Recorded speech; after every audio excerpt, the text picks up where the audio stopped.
সম্মেলনে তৃতীয় বিশ্বের সংগ্রামী কণ্ঠ জিয়া বলিষ্ঠভাবে বলেন, To the Non-Proliferation Treaty was based on a firm conviction that there can be peace only through the elimination of all nuclear weapons.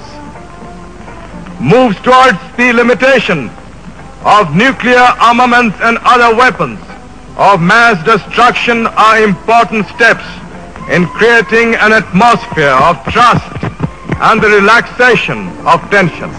নিরাপত্তা পরিষদে জাপানকে হারিয়ে বাংলাদেশ লাভ করে আসন।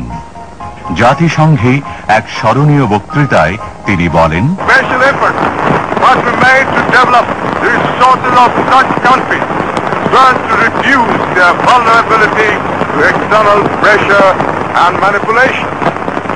Above all, it is essential that such countries should be allowed to build their own future without outside interference or